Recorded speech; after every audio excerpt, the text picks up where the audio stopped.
Welcome to this week's update, Life Centre. I just want to say Happy Mother's Day to all the mothers. As a church, we support Open Doors, who minister to the persecuted church. And now we're just going to go to a clip.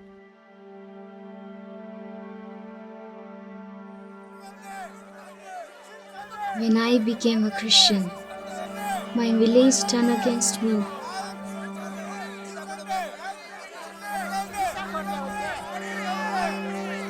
I no longer belong.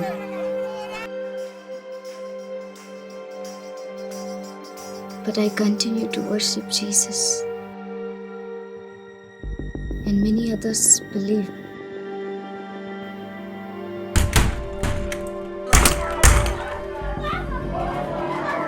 But they always found out, and they showed us no mercy.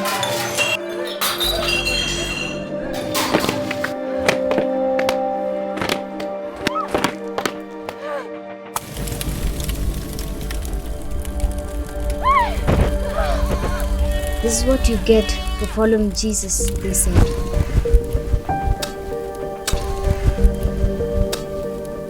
I never thought they would take my husband and the father of my children.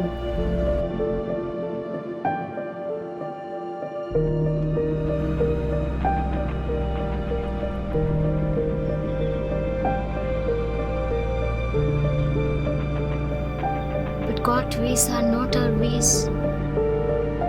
The Lord gives and the Lord takes away.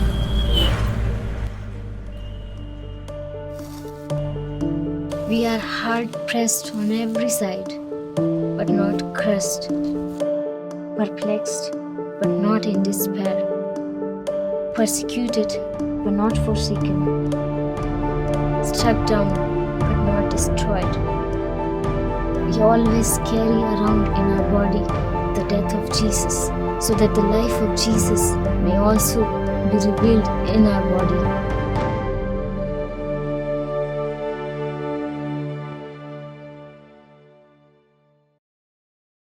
At the moment, we're having a focus on evangelism, and I just want to remind you of my book, Certified, which is a great seed to sow of the gospel story. It's a gift that you can give to someone who might not be ready to read the Bible, but they're willing to read a story of someone's life. And because you personally know me, you can say, this is a friend of mine's book, I'd like to give it to you. These books normally retail for $22 each, but we'd like to give them to you for free so that you could gift them to someone else and sow the seed of the gospel of Jesus Christ.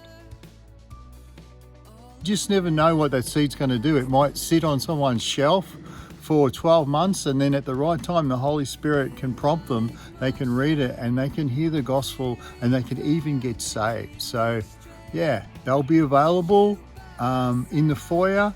If you want more, just let us know. We love to give them away.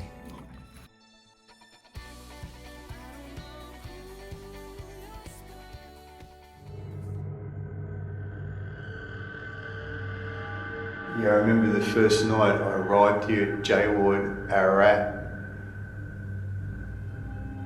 There was a guy in the cell next door and he was yelling and screaming and banging up on the door, and I just wanted to go to sleep and he wouldn't shut up.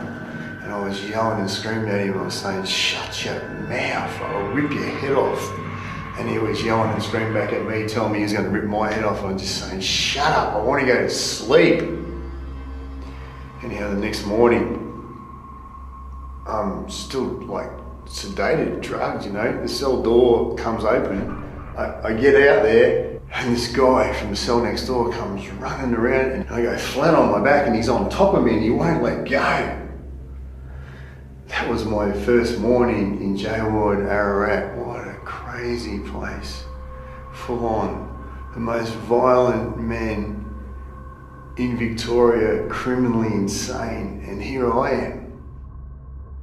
I never thought I'd end up in a place like this. And when I was young, 14, 15, it seemed pretty cool to go and get drunk and just start using drugs.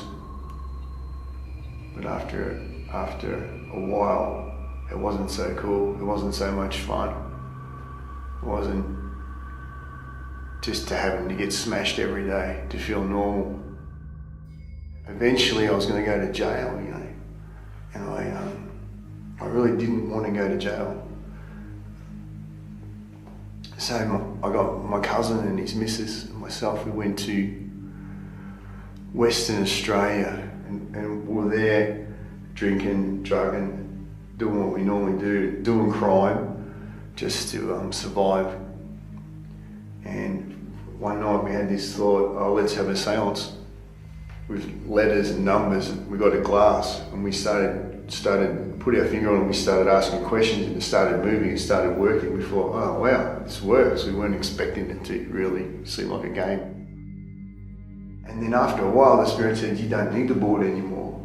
And it started speaking through my cousin's missus. And I remember the first time I went into her, and it said, and it spoke not in her voice, it wasn't in the girl's voice, it came out like in a voice of a demon. It went like, my name is, and I went, wow, we went, what is that? And then it obviously wasn't tuned into her vocal cords, and this is a girl, this voice coming at her, and it freaked us out. And but then it tuned into her vocal cords and it was okay, and we had a personal relationship with this demon for months. We'd talk to him every day. He was like a friend. That's when the voices came as a result of being involved in these seances. These voices came, this traffic in my head, these thoughts, I couldn't get rid of them. They just hitting me hard, fast and continuous, telling me to kill myself, telling me to take my life. But the reason I was losing the plot is because of the spiritual doors that I opened. It's no game. It was like I was tormented, and these spiritual beings were trying to kill me. They were trying to kill me. They wanted me to die. That's how I was feeling. It didn't seem like there was a way out. But I found a way out.